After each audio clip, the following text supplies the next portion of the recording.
Merhabalar sevgili arkadaşlar, kanalıma hoş geldiniz. Abone olmadıysanız sağdaki abone ol'ya tıklayarak ücretsiz abone olabilirsiniz.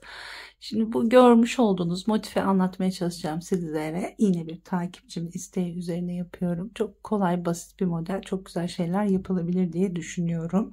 Fikirleriniz varsa bana da yorumlarda yazarsanız sevinirim. Şimdi şöyle, tabii renkleri istediğiniz gibi ayarlayabilirsiniz. Sihirli halka yaparak başlıyorum. Tığım 3 milimetre, 5 numara bir tığ. 1 2 3 4 tane zincir çekiyoruz. Tığımızı 2 defa dolayıp halkanın içine giriyoruz. Önce bir ilmek, sonra 2 alarak çıktım. Sonra ikisini birden tekrar topladım. Burada 3 tane zincir çekiyorum ve şu şekilde 2 ilmek alarak tığda kaydırma yapıyorum. Tekrar 2 defa doladım. Aynı boşluğa yine bir tane trabzan, dörtlü trabzan ve 4 tane zincir. 1 2 3 4 zincir çekiyoruz. Burayı biraz çekerek küçültelim. Tekrar geliyoruz, halkanın içine sık iğne yaparak birleştiriyoruz bu şekilde ve tekrar 4 zincir. 1 2 3 4 2 kez tığımı doluyorum, halkanın içine giriyorum, 4 defa da çıktım. 1 2 3 tane zincir. Buradan 2 ilmeğin arasına giriyoruz. Şöyle kaydırarak orada bir boşluk oluşturuyoruz. Tekrar 2 doladım. 1 2 3 4 de çıktım ve 1 2 3 4 zincir çekerek halkanın içine tekrar giriyorum ve bir sık iğne yapıyorum. Evet, aynı işlemi 2 tane daha yapıyoruz. Şimdi 4'e tamamlıyoruz. Evet, şimdi dördüncüyü yaptım. Bakın 3 tanesini yaptım. Burada yine 1 2 3 4 zincir çekiyorum. Halkanın içine bir sık iğne yaparak bitiriyorum. 4 tane yaprak. Şimdi şurada artan ipimizi çekiyoruz arkadaşlar. Şöyle çekerek ortayı sıkıştırıyoruz. Sonra yine halkanın içine batarak şu şekilde bir kaydırma yapıyorum. Bir zincir çekiyorum ve burada ipimi kesiyorum.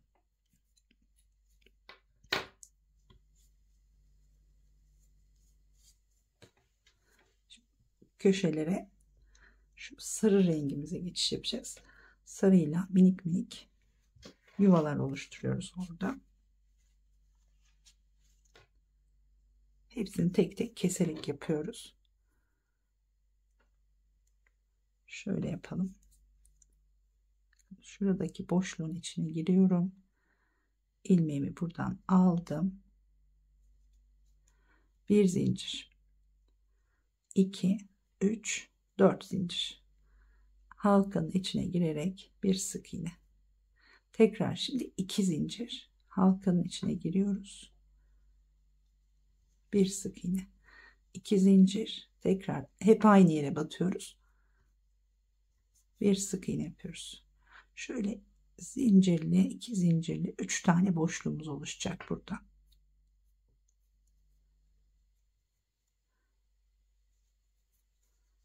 Sonuncuyu yaparken sık iğne değil de yine ipi kaydırarak yapıyorum.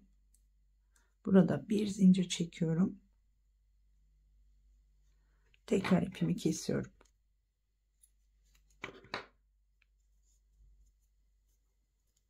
Tekrar diğer köşeye geliyorum. İpimi aldım. 1 2 3 4 zincir. Aynı yere bir sık iğne. Şimdi 2 zincir, tekrar aynı yere bir sık iğne, 2 zincir ve aynı yere tekrar batıyoruz, bir sık iğne. Evet, burada sık iğne değil, kaydırma yapıyoruz. kaydırıyoruz, bir zincir çekiyoruz, tekrar kesiyoruz. Şimdi diğerine geçiyorum. Sarı ipimi buradan geçiriyorum. 1 2 3 4 zincir, bir sık iğne, 2 zincir, bir sık iğne, tekrar 2 zincir ve kaydırıyorum şimdi. Ve bir zincir çekerek tekrar keselim.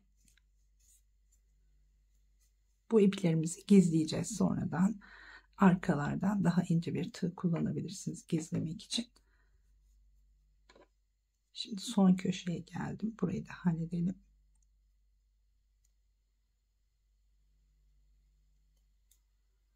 Tam boşluğun arasına girmeye çalışıyorum.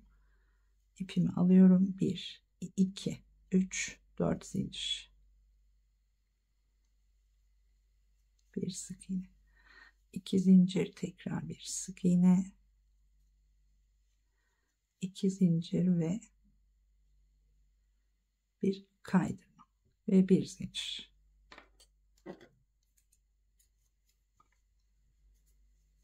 Evet. Tabii burada bu iplerle uğraşması var ama güzel oluyor model. Bunları bakın şöyle arkadan şu şekilde gizleyip, şunu zaten üzerine yaptık sık iğneleri, kestiğimizi sadece gizliyorum. Bu şekilde daha ince bir tığ kullanarak şöyle arkadan yürütelim. Sonra şuradaki ipimizi de burada bir düğüm atıp kesebiliriz. Kestiğimiz ip ve başladığımız ip. Evet, bunların hepsine şöyle dibinden kestiğimizde gayet temiz bir görüntü olacak. Evet. Şimdi hepsini temizledim. Bakın arkayı da temizledim. Tekrar mor rengimize geçiyoruz.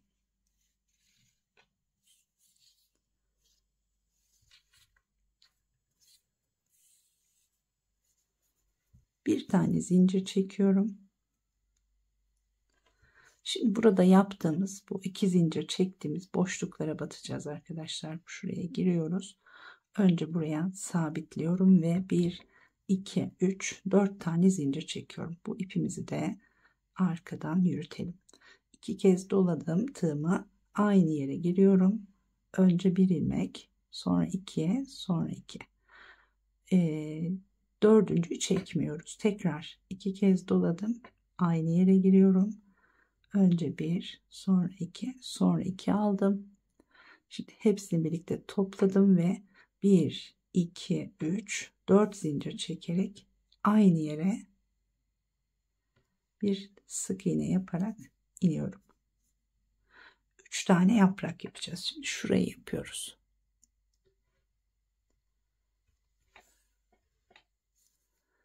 Şimdi diğer boşluğa geçiyoruz. Hemen yanındaki boşluğa bir sık iğne yapıyoruz.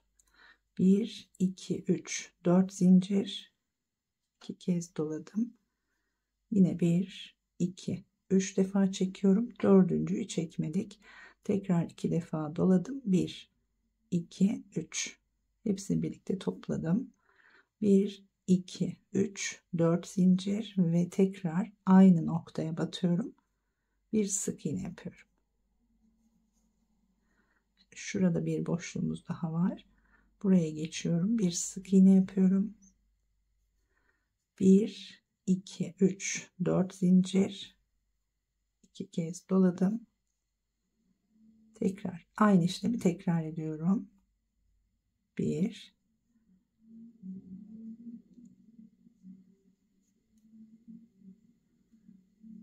2,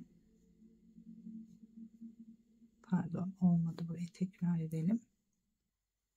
Evet, yaptım burayı. 4 tane zincirle beraber 1 2 3 4 tane oldu. Şimdi 4 ilmeği birden topluyorum, bir zincir çekiyorum, Tekrar tığımı doladım. Şimdi geçiyoruz buraya. Yine ilk boşluğa geliyoruz. 1 2 3 defa çektim. Tığda bekletiyorum. Tekrar aynı noktaya bir daha giriyoruz. 1 2 3 tığda bekletiyoruz. 1 2 3 Şimdi 4 ilmeği topluyorum. 3 tane trabzanım oldu bakın. 1 2 3 4 zincir, aynı yere tekrar girdim. Bir sık iğne. Şimdi bir sonrakine geçiyorum. Bir sık iğne, 1 2 3 4 zincir, yine buraya da 2 tane daha trabzan yapıyoruz. Zincirle birlikte 3 tane trabzanımız olmuş olacak. Şimdi hepsini birlikte topluyoruz ve 1 2 3 4 zincir çekiyoruz. Aynı noktaya tekrar batıyoruz. Evet, şimdi tekrar buradaki boşluğa geleceğiz. Aynısını yapacağız. Her sarının üzerinde böyle 3 tane yaprağımız olacak. Buraları da tamamlıyorum. Dönüyorum şimdi. Evet, diğer yaprakları da tamamladım. Her sarının tepesinde 3 tane yaprağımız var. Şimdi geliyoruz buraya. Bir zincir çektim. İlk yaprağımızın tam tepe noktasına batarak şöyle birleştirelim. Bir tane de zincir çekelim. Tekrar ipimizi kesiyoruz ve şimdi şuradaki mavi renge geçiş yapacağız.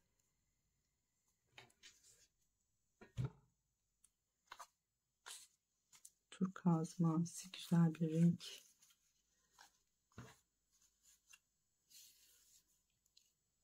Bu sefer de köşelerde 3 tane, kenarlarda da 2'şer tane şuradaki gibi yaprağımız olacak.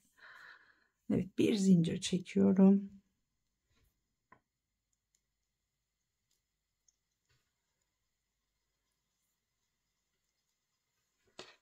Şimdi şöyle köşeden başlayalım bakalım. Köşeden tığımı geçirdim. 1 2 3 4 zincir, pardon 3 zincir. Burada dörtlü trabzan yapmıyoruz, üçlü yapıyoruz. Şöyle buradaki ipimizi de gizleyeceğiz. Bir kez doladım, aynı noktaya batıyorum. 1 2 3 de çıkıyorum. 1 2 3 4 zincir, tekrar aynı noktaya batıyorum. 1 2 çektim, bıraktım. Tığımı doladım, tekrar aynı noktaya batıyorum. Önce bir ilmek, sonra 2 ilmek alıyoruz.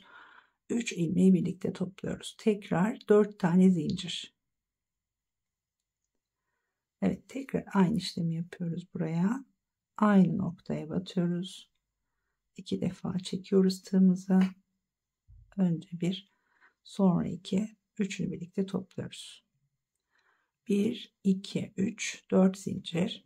Şimdi şu iki yaprağın birleştiği noktaya geliyoruz. Buraya da boşluğa değil, şöyle zincire batarsak daha güzel olur. Buraya giriyorum. Önce 1, sonra 2. Aynısını yapıyoruz tekrar. Aynı noktaya yine hep aynı yere batıyoruz. 1 2. Üçünü birlikte topluyoruz. 1 2 3 4 zincir. Tekrar yine aynı yere 2 tane daha trabzan yapıyorum.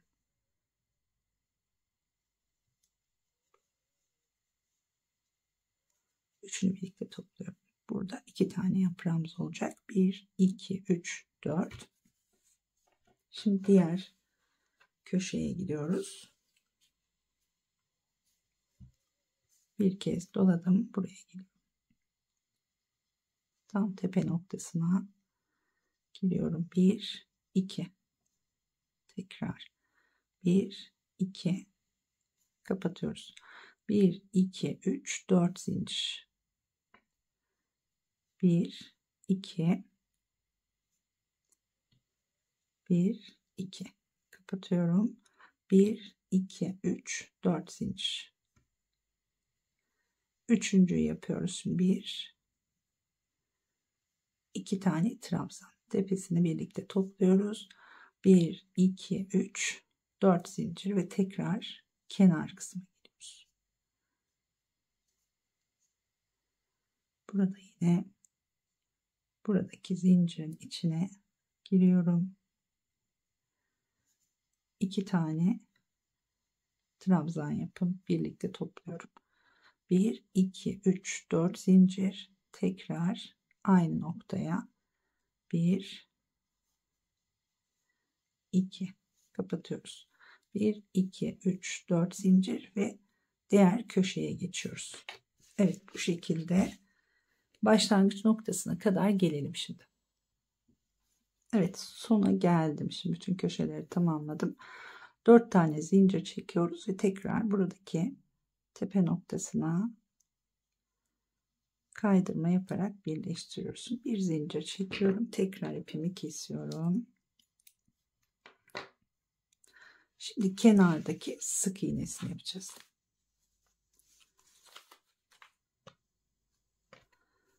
Onun için de şöyle açık bir renk kullandım. Tam köşeden ortadaki yaprağın tepesinden giriyorum. Bu şekilde birleştirdim. Bir zincir çekiyorum. Aynı noktaya batarak 3 tane sık iğne yapıyoruz. 1 2 ve 3. Şimdi boşluklara 1 2 3 tane, her yaprağın tepesine de batarak tekrar bir tane de bu şekilde yapıyoruz. Boşluklara 3 tane sık iğne, bir tane yaprağın üzerine batarak tekrar boşluğa 1 2 3, burada 1 2 ve 3, burada 1. Evet, şimdi model böyle biraz bol gibi görünüyor ama sık iğne yaptığımızda düzgün görünmüyor diyeyim. Daha doğrusu bol gibi değil. Sık iğneye gittiğimizde daha düzgün duruyor arkadaşlar. Ütülediğimizde daha da güzel duracaktır. Şimdi tekrar boşluğa giriyoruz. 1 2 3. Köşeye geldiğimizde köşedeki yaprağın üzerine 3 tane sık iğne yapıyoruz. 1, aynı noktaya batarak 2 ve 3. Evet, bu şekilde komple sık iğne yaparak etrafını dolanıyorum. Buraya kadar geliyorum şimdi. Evet, bir sırayı dolandım. Başlangıç noktasına geldim. Şimdi bakın, burada da yine 3 tane sık iğne yapıyorum. İlk yaptığımız sık iğnenin içine şöyle birleştirerek girelim. Bir zincir çekiyorum ve bu birleştirdiğim noktaya bir sık iğne. Şimdi sıradaki sık iğne, yani şurası tam ortamız. 3 tane sık iğne yapmıştık bu köşeye. Tam bu ortasına tekrar 3 tane sık iğne yapıyoruz. 1 2 ve 3. Hemen yanındaki yuvadan devam ediyoruz. Yani 2 sıra alttaki sırayı yaptığımız gibi sık iğne gidiyorum. Bunu dilerseniz 3 sırada yapabilirsiniz. Tek sıra olarak da bırakabilirsiniz. Nasıl hoşunuza giderse. 2 sıra daha düzgün duruyor tek sıradan. Evet. Yine köşelerde 3 tane yapıyoruz ve her bir sık iğnenin üzerine batarak yine bir tane sık iğne yapıyorum.